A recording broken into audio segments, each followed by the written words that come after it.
Now, what is any horror movie without a memorably terrifying antagonist? Not a lot, that's what.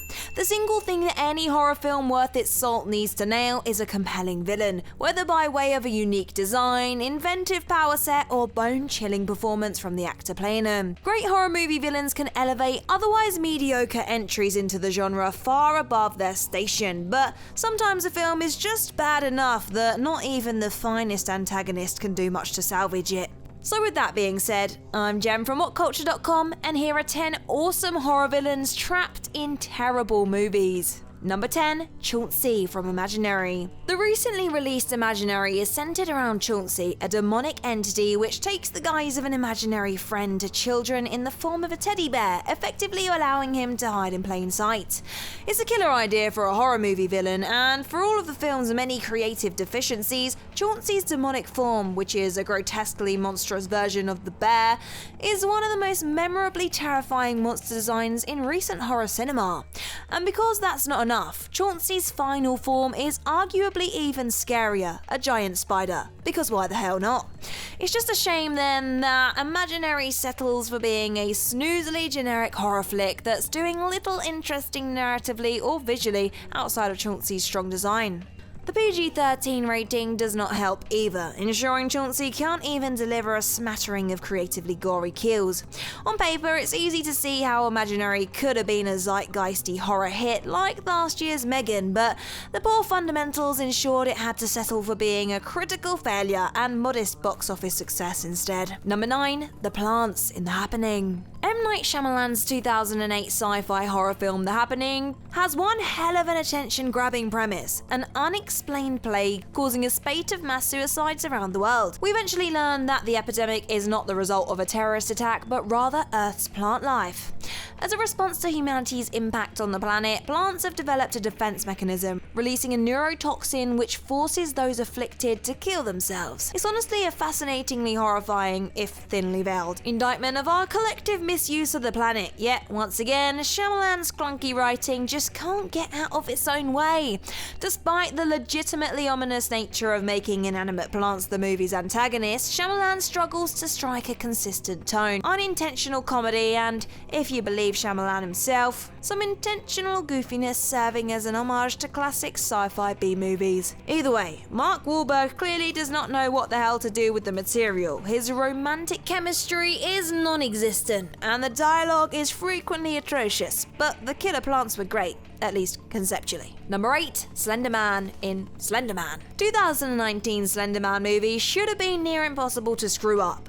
This suited-up supernatural entity became a viral phenomenon in the early 2010s, aided by the wealth of fan fiction written about the child-abducting creature. A Hollywood adaptation made complete sense, but for as inherently unnerving as Slender Man's design is, the film failed to take full, if any, advantage of it.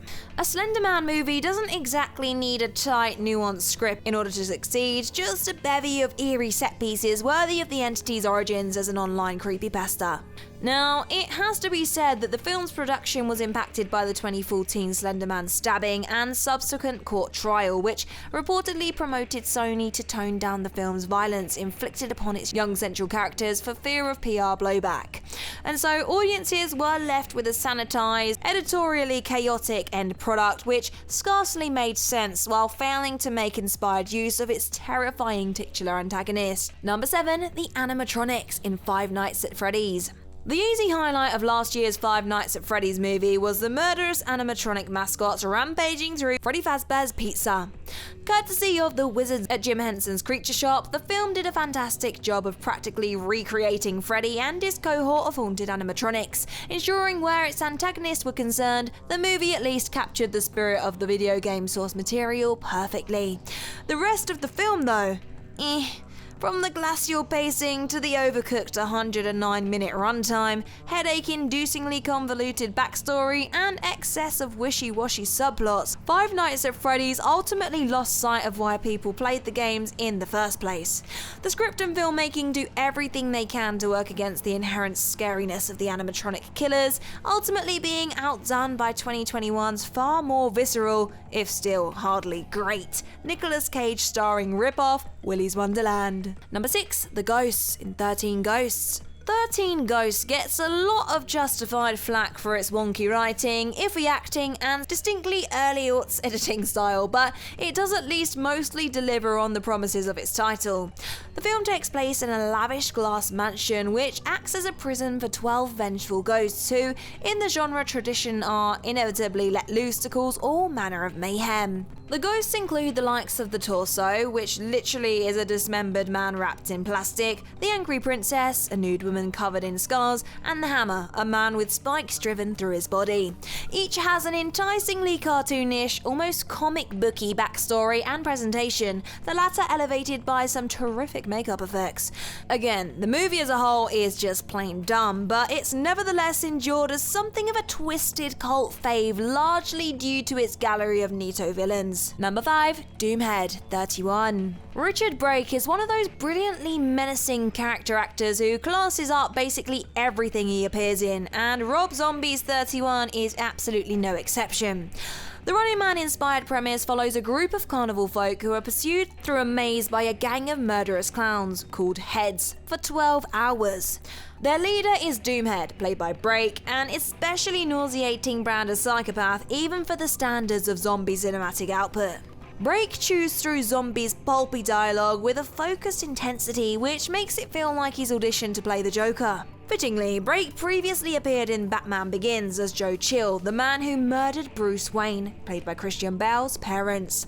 Doomhead is the single bright spot in an otherwise miserable in a bad way horror romp that sees its polarizing director trotting out the same tired, edgier than edgy tricks to severely diminished returns. Number 4. Zeus in Army of the Dead. Zack Snyder's Army of the Dead is a big old mess of a zombie flick. Ambitious, well cast, and yet largely quite forgettable. With its generic script, mixed bag of characters, excess of slow motion, ugly cinematography, and excessive 148-minute runtime, this was a patient tester for all but Snyder's most diehard fans. But the villain sure was cool though. The film's primary antagonist is Zeus, the hulking, brutal leader of the intelligent zombies known as the Alphas, who is effectively the de facto king of the undead. For starters, the guy is basically the most roided up zombie of all time, extremely strong but also shockingly fast for his size. And on top of this, he rides an undead horse, and in possibly the smartest act of self-preservation ever enacted by a zombie, he even wears a metal mask to protect himself from headshots. Between all this and his unexpected ability to get his zombie queen pregnant, Zeus is quite unlike any flesh-eating ghoul we've ever seen in this genre before. Shame about the rest of the movie though. Let us know your thoughts in the comments down below, and while you're there, drop us a cheeky like, share, and subscribe too. Number 3. Jeremy Melton in Valentine. Where slasher movie villains are concerned, a great mask can go a long way. Just ask Michael Myers or Jason Voorhees. And while Jeremy Melton, the villain of 2001's Valentine, clearly does not sit alongside the crown kings of the genre, that Cupid mask sure is insanely creepy. Having the killer wear a cherubic mask only makes their brutal, murderous rampage that much more unnerving, and to prove they've got a little sense of humour, they even take a page out of Cupid's book at one point by offing one of their victims with a trio of arrows. Nice. Oh, and to ramp up the creep factor a little more, Melton also bleeds from the nose anytime he kills someone. Valentine is undeniable schlock. A dead ordinary slasher flick arriving in a post-Scream era where self-awareness was all the rage. Valentine played itself totally straight, which made its array of ridiculous twists and turns that much tougher to take seriously. It has its cult of fans for sure, but it's that creepy masks that everyone still remembers, I'll tell ya. Number 2. The Ice Cream Man in Legion. Legion came and went without making much of a dent in 2010, but there is one image viewers have struggled to shake from their minds ever since. Doug Jones opening his gaping maw and galloping around like a mad spider thing. We're talking of course about the Ice Cream Man, one of the action horror flick's secondary villains who shows up to raid the diner where a woman, pregnant with humanity's last hope, is holed up. And the guy makes one hell of an entrance, rocking up in his tune-belting ice cream van and revealing himself to be played by the impossibly long-limbed, sunken-eyed creature actor Jones. The juxtaposition of Jones's eerie screen presence against his inviting ice cream man uniform is just the beginning. A moment later, he opens his mouth unnaturally wide, elongates his limbs in decidedly inhuman fashion, and makes a beeline towards the heroes. Inside of 2 minutes, we've been totally sold on this character's effectiveness, so it's a huge bummer that he's then instantly shot dead by the heroes mere seconds later. In a movie that does not have a whole lot else to offer, and extensively featured the ice cream man in its marketing no less. What an utter waste this was of both an awesome character design and terrifically unsettling portrayal by Jones. And number 1, Amenet, The Mummy 2017. Even accepting that few were asking for a reboot of The Mummy, the 2017 movie's most inspiring idea was casting Sofia Boutella as the titular villain, Amenet. Beyond the intrigue of gender-flipping an antagonist who has been predominantly male in prior Mummy movies, Boutella's piercing glaze and snake-like athleticism, being a trained dancer and all, made her a note-perfect fit for a new take on the iconic horror villain. It's enormously frustrating, however, that she's left trapped in such a dreadfully cynical, lifeless, personality-devoid husk of a blockbuster. As scary sexy as Boutella's performance is, the script gives her precious little to work with. Evidently being more interested in setting up a universe of interconnected Universal monster movies, a universe which hilariously was cancelled in light of this film's commercial underperformance.